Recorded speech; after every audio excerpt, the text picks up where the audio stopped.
Good afternoon. വാർത്താമഴയിലേക്ക് എല്ലാ പ്രേക്ഷകർക്കും സ്വാഗതം. ഞാൻ പ്രജിൻ സി കണ്ണൻ. ഇന്ന് ഇതുവരെ പുറത്തു വന്ന പ്രധാനപ്പെട്ട വാർത്തകളെ ആഴത്തിൽ പരിശോധിക്കുകയാണ് വാർത്താമഴ. വളരെ പ്രധാനപ്പെട്ട വാർത്തയിലേക്ക് ആദ്യം.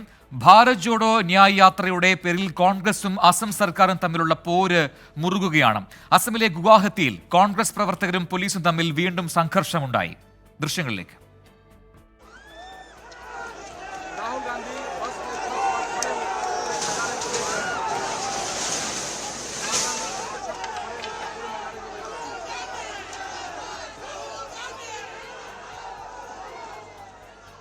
ദൃശ്യങ്ങളിൽ കാണുന്ന പോലെ രാഹുൽ ഗാന്ധിയെ നോക്കി നിൽക്കവെയാണ് കോൺഗ്രസ് പ്രവർത്തകർക്ക് നേരെ പോലീസിന്റെ നടപടി ഉണ്ടായത്. രാഹുൽ ഗാന്ധിക്കും സംഘത്തിനും ഗുവാഹത്തിയിൽ പര്യടനം നടത്താൻ അസം പോലീസ് അനുമതി നിഷേധിച്ചു. തന്നെ കാണാൻ വിദ്യാർത്ഥികളെ അനുവദിക്കരുത് എന്ന് കേന്ദ്ര ആഭ്യന്തരമന്ത്രി അസം മുഖ്യമന്ത്രിയോട് നിർദ്ദേശിച്ചുവെന്ന് രാഹുൽ ഗാന്ധി ആരോപിച്ചു.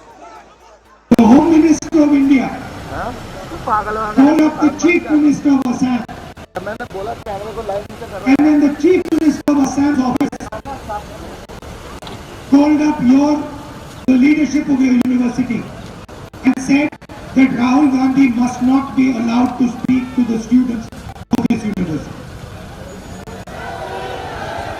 And now, why is it important? It's not important that Rahul Gandhi comes or Rahul Gandhi doesn't come. That's not important. What is important is that you are allowed to listen to anybody you want to listen to. ബീഹാറിൽ മുഖ്യമന്ത്രി നിതീഷ് കുമാറും ഉപമുഖ്യമന്ത്രി തേജസ്വി യാദവും ഭാരത് ജോഡോ ന്യായ് യാത്രയുടെ ഭാഗമാകും. ബംഗാളിൽ ഭാരത് ജോഡോ ന്യായ് യാത്രയിലേക്ക് CPIMന് പ്രത്യേക ക്ഷണം ഉണ്ട്. സംസ്ഥാന സെക്രട്ടറി മുഹമ്മദ് സലീം യാത്രയിൽ പങ്കെടുത്തേക്കും എന്നാണ് സൂചന. എന്നാൽ വേദിയിൽ തൃണമൂൽ കോൺഗ്രസ് ഉണ്ടാകരുത് എന്ന് CPIM ആവശ്യപ്പെട്ടതായും റിപ്പോർട്ടുകളുണ്ട്. ഡൽഹിയിൽ നിന്ന് ബൽറാം നെടുങ്ങാടി നൽകും ഏറ്റവും പുതിയ വിവരങ്ങൾ. ബൽറാം, ഭാരത് ജോഡോ ന്യായ് യാത്ര അത് ഗുവാഹത്തിലെത്തി, പക്ഷേ അവിടെ യാത്രയ്ക്ക് അനുമതി നിഷേധിച്ചിരിക്കുന്നു. വലിയ സംഘർഷം അവിടെ ഉണ്ട്. കോൺഗ്രസ് പ്രവർത്തകരെ പോലീസ് നേരിട്ടു. അതും രാഹുൽ ഗാന്ധി നോക്കി നിൽക്കവെയാണ് പോലീസിന്റെ ഭാഗത്തും ലാത്തിച്ചാർജ് ഉൾപ്പെടെ ഉണ്ടായത്. എന്താണ് നിലവിൽ ഗുവാഹത്തിയിൽ സംഭവിക്കുന്നത്? എന്താണ് കോൺഗ്രസിന്റെ തീരുമാനം വിഷയത്തിൽ?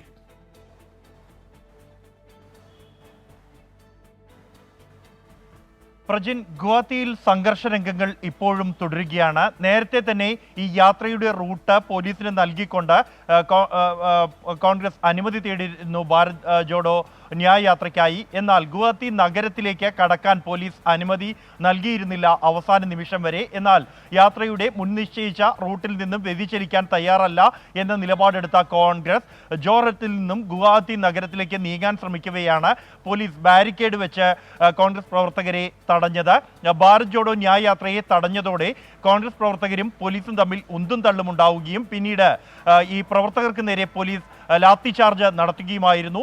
രാഹുൽ ഗാന്ധി, ജയറാം രമേശ്, KC വേണുഗോപാൽ അടക്കമുള്ള മുതിർന്ന നേതാക്കളുടെ മുന്നിൽ വെച്ചാണ് കോൺഗ്രസ് പ്രവർത്തകർക്ക് നേരെ ലാത്തിചാർജ് ഉണ്ടായത്.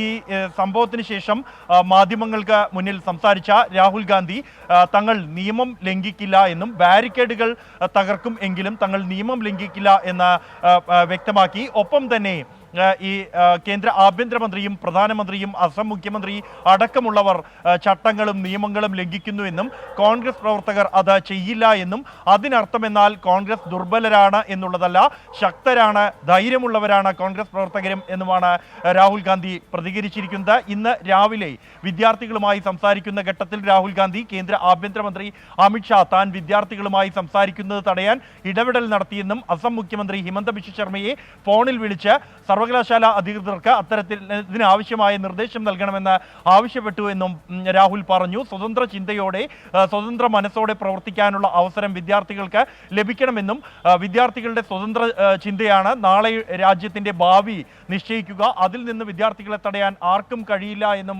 രാഹുൽ ഗാന്ധി വിദ്യാർത്ഥികളോട് സംസാരിക്കുന്ന ഘട്ടത്തിൽ പറഞ്ഞു. ഭാരത് ജോഡോ ന്യായ് യാത്രയ്ക്ക് അസമിലെ ഗുവാഹത്തി നഗരത്തിലൂടെ പോകാൻ അനുമതി നിഷേധിക്കുന്നതിനെതിരെയും കടുത്ത വിമർശനങ്ങൾ കോൺഗ്രസ് ഉന്നയിച്ചിട്ടുണ്ട്. നേരത്തെ BJP ദേശീയ അധ്യക്ഷൻ JP നദ്ദ ഗുവാഹത്തി നഗരത്തിൽ റാലി നടത്തിയ അതേ മാർഗത്തിലൂടെയാണ് കോൺഗ്രസിന്റെയും ഭാരത് ജോഡോ ന്യായ് യാത്ര നിശ്ചയിച്ചിരിക്കുന്നത്. JP നദ്ദയ്ക്ക് അനുമതി നൽകുമെങ്കിൽ എന്തുകൊണ്ട് കോൺഗ്രസിന് അനുമതി നൽകുന്നില്ല? JP നദ്ദ നടത്തിയത് മോട്ടോർ സൈക്കിൾ റാലി ആയിരുന്നു. എന്നാൽ അതിലും വേഗത്തിൽ കടന്നുപോകുന്ന ബസ്സും കാറും മറ്റു വാഹനങ്ങളുമാണ് കോൺഗ്രസിന്റെ ഭാരത് ജോഡോ ന്യായയാത്രയിൽ ഉള്ളത്. അതുകൊണ്ട് തന്നെ നഗരത്തിനകത്തുകൂടെ കടന്നുപോകാൻ അനുമതി വേണം എന്ന ആവശ്യമാണ് കോൺഗ്രസ് ഉന്നയിക്കുന്നത്. ഇനിയും 2 നാൾ കൂടി ഭാരത് ജോഡോ ന്യായയാത്ര അസമിലെ പര്യടനം പൂർത്തിയാക്കാൻ ബാക്കി നിൽക്കുമ്പോഴാണ് അത്യധികം സംഘർഷഭരിതമായ രംഗങ്ങൾ അസമിൽ ഉണ്ടായിരിക്കുന്നത്. അസമിലേക്ക് ഭാരത് ജോഡോ ന്യായയാത്ര പ്രവേശിച്ച ഘട്ടം മുതൽ തന്നെ മുഖ്യമന്ത്രി ഹിമന്ത ബിശ്വ ശർമ്മയും രാഹുൽ ഗാന്ധിയും തമ്മിൽ നിരവധി തവണ ഏറ്റുമുട്ടൽ നടത്തിയിരുന്നു. വാക്കുകളിലൂടെ ഭാരത് ജോഡോ ന്യായയാത്രയ്ക്കെതിരെ റൂട്ട് മാറിയതിന്റെ പേരിൽ കേസെടുത്തുന്ന സംഭവമുണ്ടായി. കൂടാതെ 2 തവണ വലിയ തോതിൽ ഭാരത് ജോഡോ ന്യായയാത്രയുടെ വാഹനങ്ങൾക്ക് നേരെയും പോസ്റ്ററുകളും മറ്റും വലിച്ചു കീറിയുള്ള ആക്രമണങ്ങളും നേരിട്ടു. ഇതിലെല്ലാം പോലീസ് പരാതിപ്പെട്ടിട്ടുണ്ട്. മുഖ്യമന്ത്രിയുമായി നേരിട്ടുള്ള ഒരു ഏറ്റുമുട്ടൽ തന്നെയാണ് ഭാരത് ജോഡോ ന്യായയാത്രയിലൂടെ അസമിൽ ഉണ്ടായിരിക്കുന്നത്. അതേസമയം ബീഹാറിൽ എത്തുമ്പോഴേക്കും ഭാരത് ജോഡോ ന്യായയാത്രയിൽ പങ്കെടുക്കും എന്ന ഉറപ്പ് മുഖ്യമന്ത്രി നിതീഷ് കുമാറും ഒപ്പം തന്നെ ഉപമുഖ്യമന്ത്രി തേജസ്വി യാദവും നൽകിയിരിക്കുന്നു. ബംഗാളിൽ CPM-നെ ഹൈക്കമാൻഡ് പ്രത്യേകം ക്ഷണിച്ചിരിക്കുന്നു. സംസ്ഥാന സെക്രട്ടറി മുഹമ്മദ് സലീം അറിയിച്ചിരിക്കുന്നത് താൻ കേന്ദ്ര കമ്മിറ്റി യോഗത്തിൽ പങ്കെടുക്കാൻ തിരുവനന്തപുരത്താണെങ്കിൽ മറ്റാരെങ്കിലും പ്രതിനിധികൾ പങ്കെടുക്കും. എന്നാൽ ഈ യോഗത്തിൽ അല്ലെങ്കിൽ ആ വേദിയിൽ തൃണമൂൽ കോൺഗ്രസ് ഉണ്ടാകരുത് എന്നുള്ളതാണ്. ശരി, ബൽറാം നെടുങ്ങാടിയാണ് വിശദാംശങ്ങൾ നൽകിയത്. എന്തായാലും ഗുവാഹത്തിയിൽ തിരിച്ചടിയാണ് കോൺഗ്രസിന്റെ ഭാരത് ജോഡോ ന്യായയാത്രയ്ക്കെങ്കിൽ മറ്റിടങ്ങളിലേക്ക് വരുമ്പോൾ അത് ഇന്ത്യ സഖ്യത്തിന്റെ കൂടി വേദിയാക്കി മാറ്റാൻ കോൺഗ്രസ് ശ്രമിക്കുന്നത്. ഒരുപക്ഷെ ഈ പ്രതിഷേധങ്ങൾ കണക്കിലെടുത്തായിരിക്കാം അത്തരത്തിലുള്ള പുതിയ ക്ഷണങ്ങൾ പാർട്ടികൾക്ക് നൽകിയത് എന്നാണ് മനസ്സിലാക്കേണ്ടത്. മറ്റൊരു വാർത്തയിലേക്ക്. തോട്ടപ്പള്ളിയിൽ കരിമണൽ ഖനനത്തിന് അനുമതി നൽകിയിട്ടില്ലെന്ന് കേന്ദ്ര സർക്കാർ സുപ്രീം കോടതിയിൽ. ഖനനമല്ല, പ്രളയം ഒഴിവാക്കാനുള്ള മണ്ണ് നീക്കമെന്ന് സംസ്ഥാന സർക്കാർ അറിയിച്ചു. സ്പിൽവേയിൽ തടസ്സമില്ലാതെ വെള്ളം ഒഴുകാനുള്ള മണ്ണ് നീക്കം മാത്രമാണെന്നും കേരളം സത്യവാങ്മൂലം നൽകി. ഡൽഹിയിൽ നിന്ന് അച്യുതൻ നൽകും ആ വാർത്തയുടെ കൂടുതൽ വിശദാംശങ്ങൾ. അച്യുതൻ, തോട്ടപ്പള്ളിയിലെ കരിമണൽ ഖനനം അതിൽ കേന്ദ്രാനുമതി ഇല്ല എന്നാണ് സർക്കാർ പറയുന്നത്, കേന്ദ്ര സർക്കാർ പറയുന്നത്. പക്ഷേ അത് ഖനനമല്ല എന്നൊരു വാദം സംസ്ഥാനം നിരത്തുന്നു. എന്തൊക്കെ കാര്യങ്ങളാണ് കോടതിയിൽ ഇരു സർക്കാരുകളും സൂചിപ്പിക്കുന്നത്?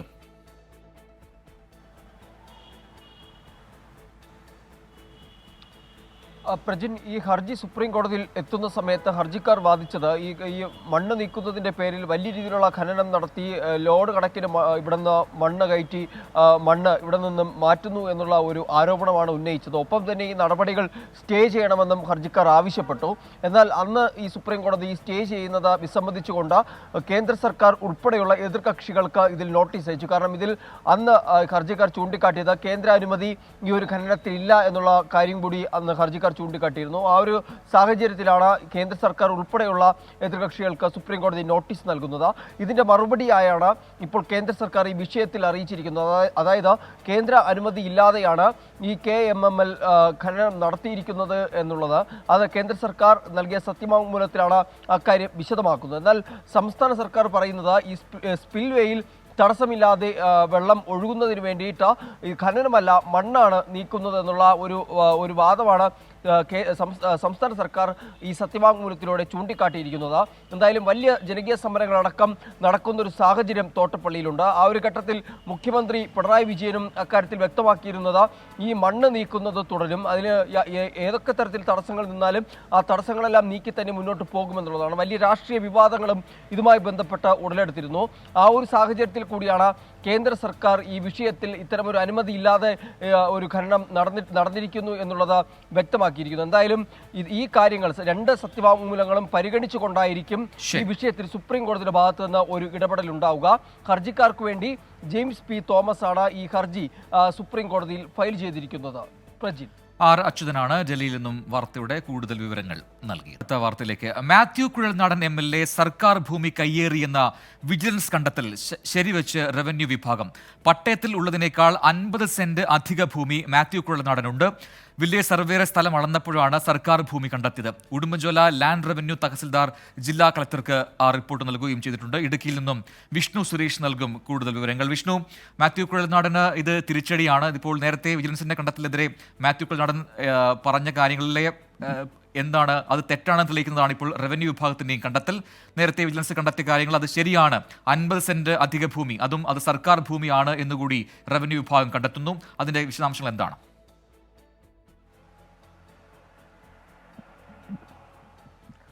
പ്രജിൻ, മാത്യു കുഴൽനാടന്റെയും സുഹൃത്തിന്റെയും പേരിൽ രജിസ്റ്റർ ചെയ്തിരിക്കുന്ന ഭൂമിയിൽ 1 ഏക്കർ 21 സെന്റ് സ്ഥലമാണ്.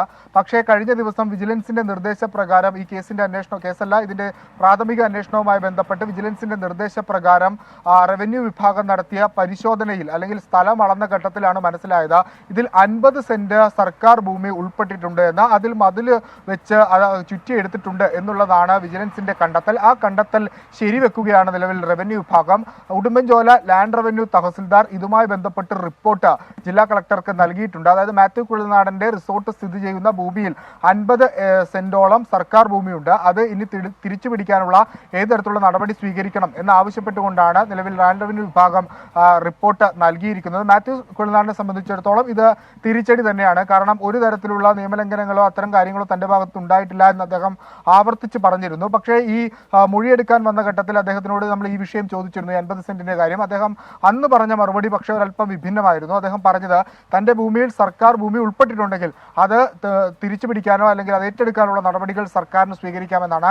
ഏറെക്കുറെ അദ്ദേഹത്തിനും ഒരു സ്ഥിരീകരണം ആ ഘട്ടത്തിൽ ലഭിച്ചു എന്നാണ് നമ്മൾ മനസ്സിലാക്കുന്നത്. അങ്ങനെയാണെങ്കിൽ അവിടെ സർക്കാർ ഭൂമി റവന്യൂ വിഭാഗം തിരിച്ചു പിടിക്കുകയും അവിടെ സർക്കാരിന്റെ ബോർഡ് സ്ഥാപിക്കുകയും ചെയ്യും. അതോടുകൂടി തന്നെ മാത്യുവിനെ അതിനെ പ്രതിരോധിക്കുക എന്നുള്ളത് ഒരല്പം വിഷമകരമായിരിക്കും. സർക്കാരിന്റെയും അതോടൊപ്പം CPIMന്റെയും നേരിലുള്ള ചോദ്യങ്ങളൊക്കെ മാത്യു ഇനി നേരിടേണ്ടത് എങ്ങനെയാണെന്ന് കാത്തിരിക്കണം. നമ്മൾ അദ്ദേഹത്തിന്റെ പ്രതികരണത്തിന് ശ്രമിച്ചിരുന്നു. കൂടുതൽ റിപ്പോർട്ടുകൾ ലഭിച്ച ശേഷം പ്രതികരിക്കാം എന്നുള്ളതായിരുന്നു ഒരു മറുപടി അദ്ദേഹത്തിന്റെ PL നിന്ന് ലഭിച്ചത്. അതുകൊണ്ട് ഇനി മാത്യു കുഴൽനാടൻ ഈ വിഷയത്തിൽ എന്ത് നടപടി സ്വീകരിക്കും, അതോടൊപ്പം സർക്കാർ ഏത് തലത്തിലായിരിക്കും ഈ ഭൂമി തിരിച്ചു പിടിക്കാനുള്ള നടപടി സ്വീകരിക്കുക എന്നുള്ളതാണ് അറിയാനുള്ളത്. വിജിലൻസും സമാനമായ വിഷയത്തിൽ സർക്കാരിനോട് ശുപാർശ ചെയ്യുമെന്ന് അറിയിച്ചിട്ടുണ്ട്. ഈ 50 സെന്റ് സ്ഥലം മാത്യുവിന്റെ പക്കൽ നിന്ന് തിരിച്ചു പിടിക്കണമെന്ന് ആവശ്യപ്പെട്ടുകൊണ്ട്. അതോടുകൂടി തന്നെ ഈ റിസോർട്ട് വിവാദവുമായി ബന്ധപ്പെട്ട മാത്യുവിന് കൂടുതൽ കാര്യങ്ങൾ കുഴക്കുന്നു അല്ലെങ്കിൽ കൂടുതൽ കുരുക്കിലേക്ക് കാര്യങ്ങൾ പോകുന്നു എന്നുള്ളതാണ് ഏറ്റവും പ്രധാനപ്പെട്ട കാര്യം. പ്രജിൻ. വിഷ്ണു സുരേഷാണ് ഇടുക്കിയിൽ നിന്ന് വിശദാംശങ്ങൾ നൽകിയത്. കിഫ്ബി മസാല ബോണ്ട് കേസിൽ എൻഫോഴ്സ്മെന്റ് ഡയറക്ടറേറ്റിന് മറുപടിയുമായി മുൻ ധനമന്ത്രി doctor TM Thomas Isaac. Masala bond ഇറക്കിയതിൽ തനിക്ക് മാത്രമായി ഉത്തരവാദിത്തമില്ല, മുഖ്യമന്ത്രി ചെയർമാനായ ഡയറക്ടർ ബോർഡാണ് തീരുമാനമെടുത്തതെന്നും ഇഡിക്ക് നൽകിയ മറുപടിയിൽ തോമസ് ഐസക് വ്യക്തമാക്കുന്നുണ്ട്. നിയമലംഘനവും അധികാരപരിധിയും ED വ്യക്തമാക്കിയാൽ അന്വേഷണവുമായി സഹകരിക്കാമെന്നും തോമസ് ഐസക് പറഞ്ഞു. എല്ലാ കണക്കുകളും എല്ലാ രേഖകളും കിഫ്ബി ഹാജരാക്കി കഴിഞ്ഞു. ഇനി അതിൻ്റെ ചെയർമാനോ വൈസ് ചെയർമാനോ ഒന്നും പ്രത്യേകിച്ച് വ്യക്തിപരമായിട്ടൊരു കണക്കും കൊടുക്കാനില്ല, ഒരു വിശദീകരണവും കൊടുക്കാനില്ല. കിഫ്ബി കേസിന് പോയിരിക്കുകയാണ്. ഇനി കൊടുക്കാനുള്ള ചോദിച്ചതെല്ലാം കൊടുത്തു. ഇഴ സമൻസ് കോടതി വിധിയുടെ അന്തസ്സത്തക്കെതിരാണ്. അതുകൊണ്ട് ഇങ്ങനെയുള്ള സമൻസ് അയക്കുന്നതിന് പിൻവാങ്ങണമെന്നാണ് ആവശ്യം. നിയമലംഘനം പറയട്ടെ, നിങ്ങൾ ഈ നിയമം ലംഘിച്ചു, അത് സംബന്ധിച്ച് ചോദ്യം ചെയ്യാൻ ഹാജരാണെന്ന് പറഞ്ഞാൽ റെഡി. അതല്ലാതെ എൻ്റെ നിയമലംഘനം കണ്ടുപിടിക്കാൻ വേണ്ടി സെൽഫ് ഇൻക്രിമിനേഷന് വേണ്ടി ചെല്ലണമെന്ന് പറഞ്ഞു കഴിഞ്ഞാൽ അതിപ്പോൾ പോകാൻ കഴിയില്ല. വിനീത VG ചേരുന്നുണ്ട് കൊച്ചിയിൽ നിന്നും കൂടുതൽ വിവരങ്ങളുമായി. വിനീത, മാധ്യമങ്ങൾക്ക് മുൻപിൽ വന്ന് കാര്യങ്ങൾ പറഞ്ഞപ്പോൾ നേരത്തെ ഉയർത്തിയ അതേ കാര്യങ്ങൾ മുൻ ധനമന്ത്രി പറയുന്നു. അതായത് അതിൽ കൂടുതലായി ഒന്നും പറയാനില്ല, എല്ലാ കാര്യങ്ങളും അത് വെളിപ്പെടുത്തുന്നതാണ്. കിഫ്ബിയുമായി ബന്ധപ്പെട്ട എല്ലാ വിവരങ്ങളും, അത് മസാല ബോണ്ടാണെങ്കിൽ ശരി, അതെല്ലാ കാര്യങ്ങളും ഇഡിക്ക് നേരത്തെ നൽകിയതാണ്. ഇനി കൂടുതലായി ഒന്നും പറയാനില്ല. പക്ഷേ ഇഡിക്ക് നൽകിയ പുതിയ മറുപടിയിലാണ് ഇത് തനിക്ക് മാത്രമായുള്ള ഉത്തരവാദിത്തമല്ല മസാല ബോണ്ടിന്റെ കാര്യത്തിൽ, അത് ഒരു ഡയറക്ടർ ബോർഡാണ്, അതിന്റെ ചെയർമാൻ മുഖ്യമന്ത്രിയാണ് എന്നുകൂടി പറഞ്ഞിട്ടുണ്ട്. അങ്ങനെ ഒരു മറുപടി ഈ ഘട്ടത്തിൽ കൊടുക്കുന്നതിൽ അതെന്താണ്? അത്തരം ചോദ്യങ്ങൾ മാധ്യമപ്രവർത്തകരുടെ ഭാഗത്തുനിന്ന് ഉണ്ടായോ? അതിന് ഡോക്ടർ TM തോമസ് ഐസക് മറുപടി നൽകിയോ? പ്രജിൻ, കഴിഞ്ഞ ദിവസമാണ് തോമസ് ഐസക്കിന് എൻഫോഴ്സ്മെന്റ് ഡയറക്ടറേറ്റ് ഈ കൊച്ചിയിലെ ED ഓഫീസിൽ ഹാജരാകണമെന്ന് ആവശ്യപ്പെട്ട് നോട്ടീസ് നൽകിയിരുന്നത്. എന്നാൽ അദ്ദേഹം ആ നോട്ടീസിന്മേൽ ഹാജരായിരുന്നില്ല. ഇതിനെ തുടർന്നാണ് അദ്ദേഹം 7 പേജുള്ള ഒരു മറുപടി EDക്ക് നൽകിയത്. ഈ മറുപടിയിലാണ് ഇക്കാര്യങ്ങൾ വിശദീകരിക്കുന്നത്. അതായത് ഈ കിഫ്ബി തുടങ്ങിയത് മുതൽ തന്നെ ഒരു 17 അംഗ ഡയറക്ടർ ബോർഡ് ഉണ്ട്. ഇതിൽ മുഖ്യമന്ത്രിയാണ് ചെയർമാൻ. തനിക്ക് മാത്രമായി ഈ കാര്യങ്ങളിൽ ഒരു ഉത്തരവാദിത്തം ഇല്ല എന്നും ഈ കൂട്ടായി എടുക്കുന്ന തീരുമാനമാണ് നടപ്പാക്കുന്നതെന്നുമാണ് തോമസ് ഐസക് നൽകിയിരിക്കുന്ന മറുപടിയിൽ വ്യക്തമാക്കിയിരിക്കുന്നത്. ധനമന്ത്രി എന്ന നിലയിൽ അന്ന് ഔദ്യോഗിക കൃത്യനിർവഹണം മാത്രമാണ് താൻ നടത്തിയതെന്നും അതല്ലാതെ തനിക്കിതിൽ യാതൊരു ഉത്തരവാദിത്വവും ഇല്ല എന്നും ഇതുമായി ബന്ധപ്പെട്ടുകൊണ്ട് നൽകിയിരിക്കുന്ന മറുപടിയിൽ തോമസ് ഐസക് വ്യക്തമാക്കിയിട്ടുണ്ടായിരുന്നു. ഇതിന് പിന്നാലെയാണ് അദ്ദേഹം മാധ്യമങ്ങളെ കണ്ടത്. അതിൽ അദ്ദേഹം പറയുന്നത് ഇതിപ്പോൾ ED ഇങ്ങനെ തുടർച്ചയായി സമൻസ് അയക്കുന്നത്, നോട്ടീസ് അയക്കുന്നത് കോടതിയുടെ നിർദ്ദേശത്തിന് എതിരാണെന്നാണ് അദ്ദേഹം പറയുന്നത്. എന്ത് അധികാരമാണ് താൻ ലംഘിച്ചതെന്ന് പറഞ്ഞാൽ തന്റെ അധികാര പരിധിയും EDയുടെ അധികാര പരിധിയും അതോടൊപ്പം തന്നെ ഈ ചട്ടലംഘനവും അത് ഏത് തരത്തിലാണ് താൻ ലംഘിച്ചതെന്ന് പറഞ്ഞാൽ ED നൽകിയിരിക്കുന്ന സമൻസിന്മേൽ ഹാജരാകാമെന്നും അദ്ദേഹം വ്യക്തമാക്കിയിട്ടുണ്ട്. എന്താണെങ്കിലും 22-ന് ഹാജരാകണമെന്ന് ആവശ്യപ്പെട്ടായിരുന്നു ED നോട്ടീസ് നൽകിയിരുന്നത്. അന്ന് അദ്ദേഹം ഹാജരായിരുന്നില്ല. ഇതിനെ തുടർന്നാണ് അദ്ദേഹം EDക്ക് ഇപ്പോൾ മറുപടി നൽകിയിരിക്കുന്നത്. 7 പേജുള്ള ഈ മറുപടി കത്തിലാണ് അദ്ദേഹം ഈ കാര്യങ്ങൾ വളരെ വ്യക്തമായി തന്നെ പറഞ്ഞിരിക്കുന്നത്. തനിക്ക് മാത്രമായി ഇതിൽ യാതൊരു പങ്കുമില്ല എന്നാണ് അതിൽ തോമസ് ഐസക് വ്യക്തമാക്കിയിരിക്കുന്നത്. പ്രജിൻ. ശരി, വിനീത വിജിയാണ് കൊച്ചിയിൽ നിന്ന് വിശദാംശങ്ങൾ നൽകിയത്.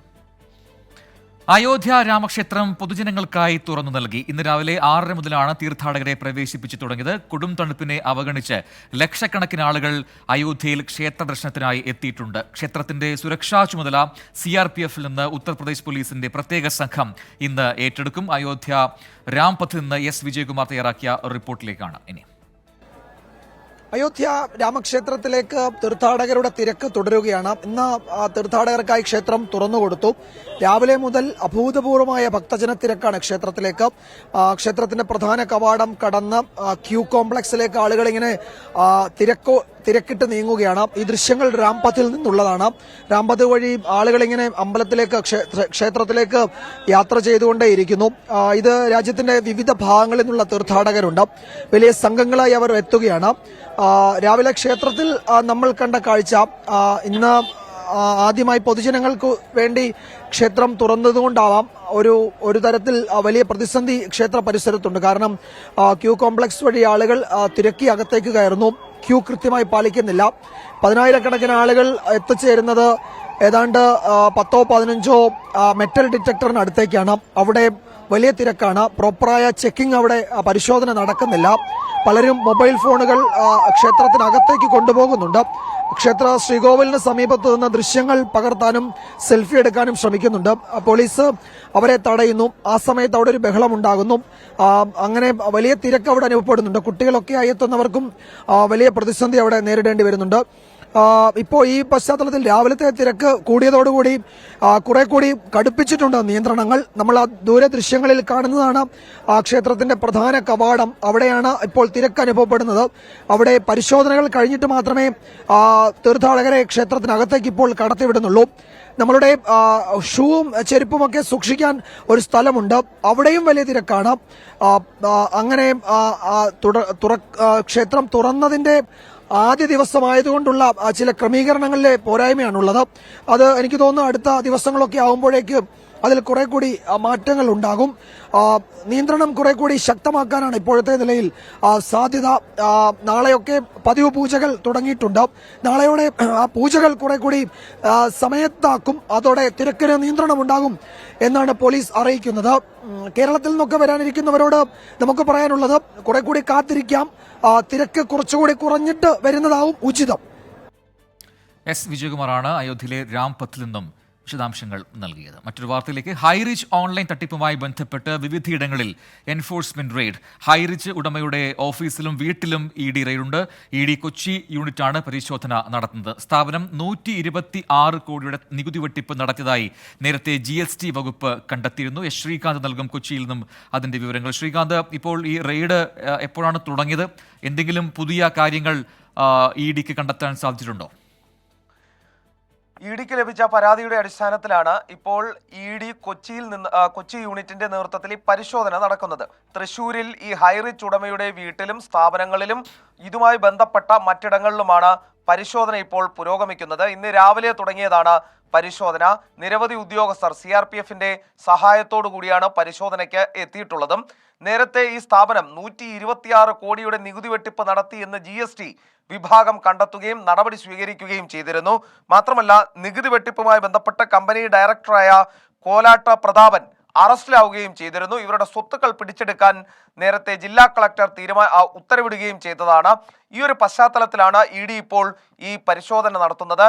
വലിയ തോതിൽ ഈ തട്ടിപ്പുമായി ബന്ധപ്പെട്ട രേഖകൾ പിടിച്ചെടുക്കാനായി എന്നുള്ളതാണ് ED വൃത്തങ്ങൾ നൽകുന്ന സൂചന. ഈ 126 കോടി അത് വലിയൊരു തുകയാണ്. അതിൽ ഈ തട്ടിപ്പ് നടത്തുന്നത് എങ്ങനെ എന്നൊക്കെയുള്ള വിവരങ്ങൾ, അതിൽ എന്തെങ്കിലും വ്യക്തതകൾ, സൂചനകളൊക്കെ നൽകുന്നുണ്ടോ? ആരൊക്കെയാണ് ഇതിൽ കബളിപ്പിക്കപ്പെട്ടത്? അത്തരം വിവരങ്ങളൊക്കെ EDക്ക് ലഭിച്ചിട്ടുണ്ടോ? ഇതൊരു ഓൺലൈൻ ഷോപ്പി രീതിയിലുള്ള സംവിധാനമാണ്. അതുവഴിയാണ് ആളുകളെ പറ്റിച്ചത്. ആളുകളിൽ നിന്നും പണം സ്വരൂപിക്കുകയും പണം സംഘടിപ്പിക്കുകയും പിന്നീട് തട്ടിപ്പ് നടത്തുകയും ചെയ്തത് എന്നാണ് പുറത്തുവരുന്ന വിവരം. അത് സംബന്ധിച്ചാണ് അന്വേഷണം പ്രധാനമായും നടക്കുകയും ചെയ്യുന്നത്. നിരവധി പേർ ഈ വിഷയത്തിൽ തങ്ങൾക്ക് പണം നഷ്ടപ്പെട്ടു എന്ന് ചൂണ്ടിക്കാട്ടി പരാതിയുമായി രംഗത്ത് വന്നിരുന്നു. അതിൽ ചിലർ എൻഫോഴ്സ്മെന്റ് ഡയറക്ടറേറ്റിന് കേസ് കൊടുക്കുകയും എൻഫോഴ്സ്മെന്റ് ഡയറക്ടറേറ്റിനും പരാതി നൽകുകയും ചെയ്തിരുന്നു, തെളിവ് സഹിതം. തങ്ങൾക്ക് നഷ്ടപ്പെട്ട പണം എത്രത്തോളം ഉണ്ട് എന്ന് ചൂണ്ടിക്കാട്ടി. ഈ പശ്ചാത്തലത്തിലാണ് പരിശോധന ഇപ്പോൾ നടത്തുന്നത്. സ്വാഭാവികമായും ഇതിൽ കഴമ്പുണ്ട് എന്ന് കണ്ടെത്തിയാൽ ഇതിൽ കാര്യമായ നടപടികൾ തുടർന്ന് ഇഡിയുടെ ഭാഗത്തു നിന്നും ഉണ്ടാകും. നിലവിൽ ഇതിന്റെ ഡയറക്ടർ കോലാട്ട് പ്രതാപൻ അറസ്റ്റിലാണ്. ശരി. ഓൺലൈൻ ഷോപ്പി സൈറ്റിന്റെ ഭാഗമായിട്ടാണ് ഈ തട്ടിപ്പ് നടന്നത്. 126 കോടി രൂപ തട്ടിയെന്നാണ് ഇപ്പോൾ പരാതിയുള്ളത്. അതിലാണ് ഇപ്പോൾ ഇഡി റെയ്ഡ് പുരോഗമിക്കുന്നത്. എസ് ശ്രീകാന്താണ് വിശദാംശങ്ങൾ നൽകിയത്. ഇപ്പോൾ ഡോക്ടർ ശശി തരൂർ MP മാധ്യമങ്ങളെ കാണുന്നുണ്ട്. അതിലേക്ക് തത്സമയം. കുറച്ച് ബുദ്ധിമുട്ടിക്കുന്നു. പക്ഷേ മുദ്രാവാക്യങ്ങളല്ല ആവശ്യം, നമ്മൾക്ക് സബ്സ്റ്റൻസ് ആണ് ആവശ്യം. Secularism acquires meaning when a Muslim woman becomes the first woman Chief Justice of India. അതുകൊണ്ട് നിങ്ങൾ ഫാത്തിമ ബീവി അന്തരിച്ച് പോയപ്പോൾ കഷ്ടിച്ച് 2.5 മാസമേ ആയിട്ടുള്ളൂ. അവർ പോയപ്പോൾ നിങ്ങൾ അവരുടെ പേരിൽ ഒരു ലോ ഫെസ്റ്റ് സ്ഥാപിക്കാൻ തീരുമാനിച്ചതും ഈ ലോ ഫെസ്റ്റിൽ ഞാൻ മനസ്സിലാക്കിയിരിക്കുന്നത് legal quiz competition, a legal moot court competition, and what else? And a legal speech competition. ഇതെല്ലാം തീരുമാനിച്ചത്. It's a very good initiative and I'm very proud to come and inaugurate this with you today.